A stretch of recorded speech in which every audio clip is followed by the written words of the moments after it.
Welcome back, everybody, to Podcast Combat Sports. I'm your host, Frank Palumbo, here in Plattsburgh, New York, and I am getting ready for tomorrow night's fights in Rutland, Vermont. Tomorrow night is El Diablo versus Pork Chop 3, the rubber match. This one is both of their pro debut, and I have none other than Diablo Beatease on the program this week.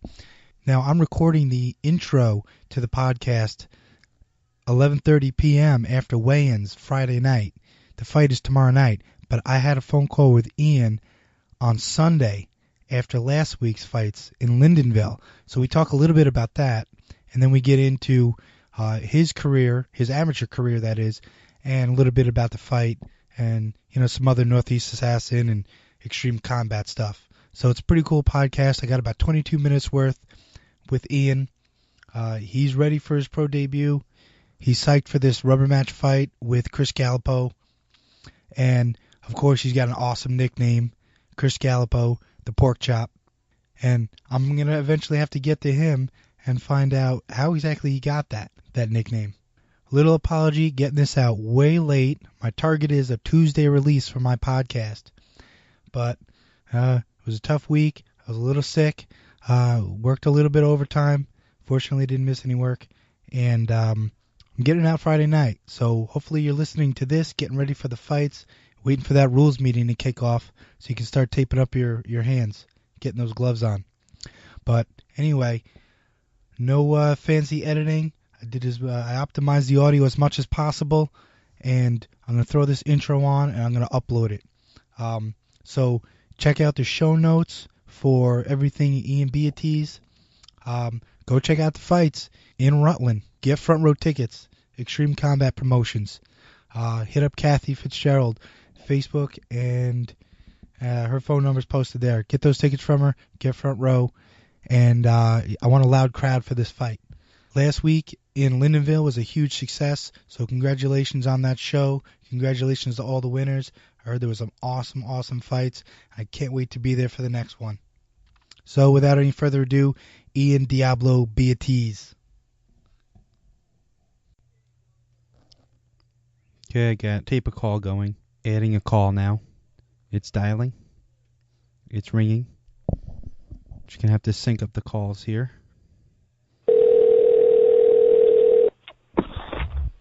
Hello. Hello, is Ian there? Hey, what's going on, Frank? Hey, Ian, what's up, man? What's up, buddy? So I'm glad I got to get a hold of you here. I don't know if there's any interruption right now, but I had to sync up my recording app. Say that again, buddy? Can you hear me well enough? Yeah, I can hear you good now. So how were the fights last night? Oh, they were pretty good. It was actually a lot better than most of the time. How'd you guys do?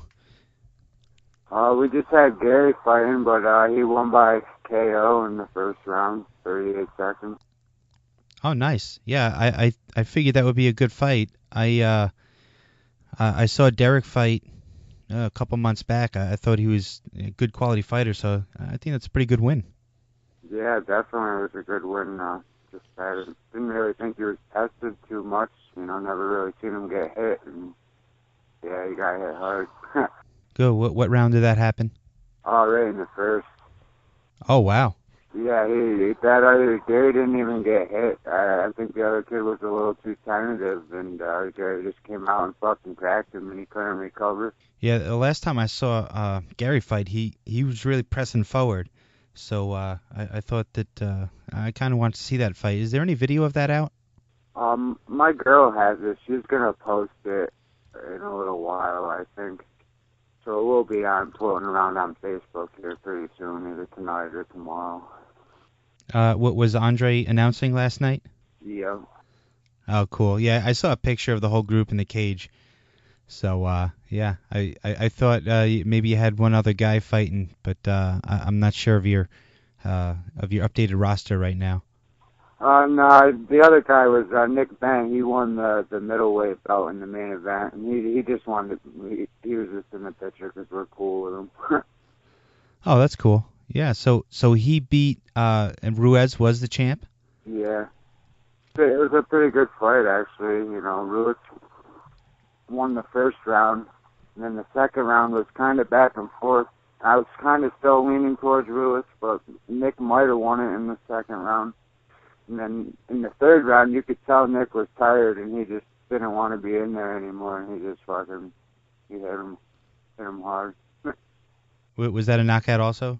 Yeah, knockout, TKO. It's like a minute something into the third round. And who won the grappling tournament? Ali. Yeah, I figured. Heel hooking everybody? He heel hooked Johnny in the first round of it, and then Trahan beat Bogenschutz in his first round by triangle, and then I think there was just 0.3-1. Ali beat Trahan. That sounds like a good night of fights. I heard the crowd was pretty good. It was pretty packed. Yeah, it was pretty. It usually does pretty good up there in Winterville. For as small as that area is, it's usually pretty jam-packed up in there. Yeah, I think I was there end of August, and yeah, there was a pretty good crowd. And what's his name? Jesse Bauman. He was the main event that time, and that's a pretty nice venue. Yeah, Gary was actually supposed to fight Jesse last night. Would they switch up? Yeah, he had pulled out, and I see he's fighting a pro fight, which he probably just went to go fight the money fight instead of fighting for free. Not that I really blame him too much, you know. Yeah, I think this will be his second pro fight. I think he's already had one. Yeah, he did. It didn't go over so well, but. Oh, really? Nah, yeah, his first one, he got rocked pretty good. TKO'd, I think, in the first round. I think he's got another one coming up pretty soon. Yeah, I think it's the end of April. So, speaking of pro fights, you are turning pro next week, huh? Pro next week, yeah. A lot of hard work. A lot of fights under my amateur fight, and yeah, I need to start getting a little bit of compensation for my effort. How many amateur fights do you have? I had 25. I ended 11-14. I kind of had a little crappy run towards the tail end of mine, having too many fights close together and whatnot. But it's all behind me now, back to 0-0, and I'm gonna smash this dude this weekend. And you're fighting Chris Gallipo, who's also making a pro debut, and this is your third fight, and also the rubber match, huh? The rubber match on the pro debut, yeah, that's right. First time we fought, I was pretty sick. I had a really bad weight cut. You know, he's a good grappler. He out-grappled me.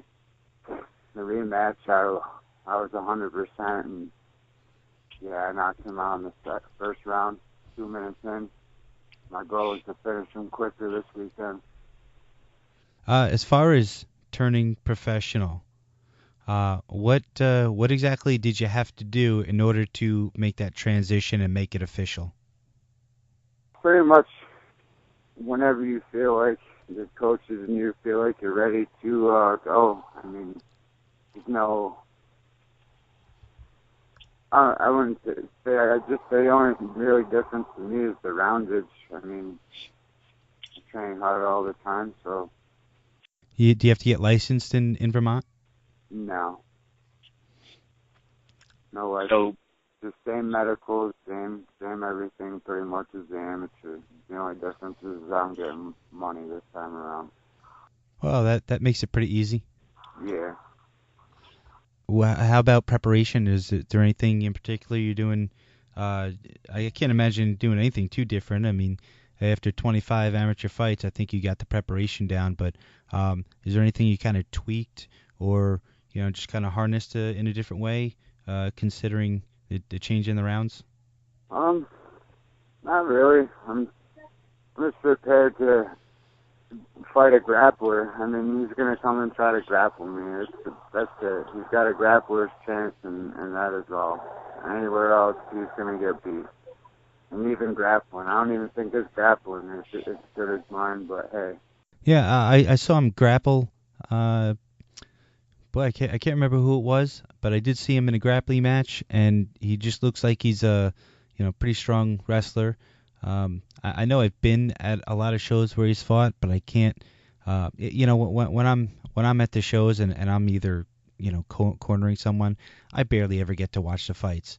So I really can't remember the last time I saw him actually fight an entire fight. I know I've seen clips and stuff, but seems like a pretty good wrestler. Um, any how well exactly do you know him? Like, do you know him pretty well, like personally, or is it just strictly business? It's pretty much business. We kind of had a little bit of bad blood, the first time around, and then after the second meeting, like all the badness settled. We're pretty friendly with each other. Like I can actually talk to the guy. I don't have no issues. It's all business to me. I might talk a little stuff here and there, but at the end of the day, after the fight's over, it's just business to me. Are you one of those people who has to talk to kind of get into fight mode? Yeah, no. I mean, there's always that too. I don't want to look like an ass talking too much crap and then come out and have a really crappy performance or something and then really look like a jackass. So I try to steer away from talking smack, unless somebody kind of has me pumped up a little bit, then all bets are off. I've kind of competed against you through Dakota, and really nothing at a left field from you, and anyway, I think we even called you one time when we had to call that fight off, and I just respected the way that you handled that encounter, which I don't think anything became of it online, but I don't know, this might be news to the people listening, but my guy Dakota Jagir, he lost a bout in Spirit and was slated to fight Ian in a rematch. So I know Ian really wanted that fight, but we wound up pulling out due to injury. So, but yeah, I thought Ian handled that well, and we were actually looking forward to that fight later on, but just didn't happen. How about some other fights? You got a couple of trilogies in your resume. I saw. Well, notable fights, maybe not trilogies, but I kind of prided myself of fighting all the toughest guys around on the amateur fighter. I know a lot of these amateur fighters be picking and choosing. Like, I always tried to fight all the toughest guys and test myself. That's where I'm at. You can't get better if you're fighting a bunch of scrubs, bottom line. I have your record up as far as as much as it can be updated on one of those internet websites. So you got Jay Torres. He's a pretty good fighter. Yeah, I actually fought him early in my career. He actually messaged me not too long ago wanting to try to set up some kind of rematch, and I told him whenever. And what weight was that at? Because doesn't he fight at 155? Nah, all my fights except for my very first one. Well, I've had two fights at 35, but all my fights but my very first one have been at 145. My first one was at 155 against Bruce. Hey, he fought Bruce twice. Fought fought Gallipo going on the third time. Fought Seleni twice. Jesse Mabe, that was another tough fight that I fought early on. He was actually my second fight. Yeah, I think he's coming back. What is he coming back at welterweight now? Yeah, he's a big boy. He was young, pretty young when I fought him. He's just been growing and growing. It's a big fella. Yeah, I think at the time that the date here is 2012. I think he was 16 or 17 at the time. Yeah. So we got two bouts against Seleni. See, that should be a third one, too. He was too scared to come back down here. I beat him that second time. He tapped out to that armbar. It's not my fault the ref didn't see it, and I'm a nice guy and let it go. But he tapped out. He definitely tapped out. He knows it. I know it. Half the crowd knew it. I got screwed, and then he wouldn't come back down here to face me again. And that was in what, an armbar? Yeah. Yeah, I think I remember hearing about that. There's probably video out there somewhere too, huh? Yeah, actually, Merrill had a pretty good video of it, of him tapping and everything. I had it posted. I don't know if it's still on my wall. for people to see or not. Yeah, well, it's amateurs, you know. Yeah. Well, a lesson was learned not to let go of the submission until the ref stops it. Lesson was learned on that one. So for everyone else that ever armbar, you're either going to have to tap and make sure the ref sees it or I am taking it. Yeah, and that's something that is something you got to practice as well. Hold like loosening the submission, but not letting it go. Right. I mean that's something I practiced from day one, and I remember this one particular grappling match. The guy tapped, but the ref didn't see it, and I was glad I didn't let it go. I loosened up the choke, but the kid wound up tapping like 3 times, and I wasn't squeezing anymore, but at least he was stand up guy enough to not try and continue the match. So 25 fights. Which one would you say was your favorite? Favorite fight? The first Gallipo fight, as bad as I felt,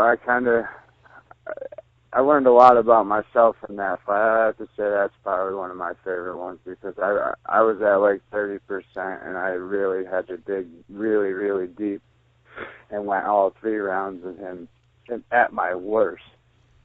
And yeah, I learned a lot about my heart that day. I've seen you fight a bunch of times.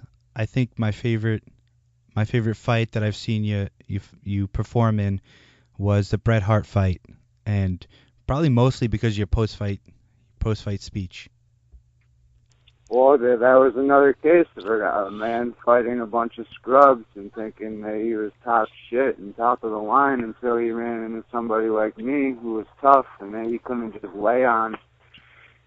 And yeah, he found out.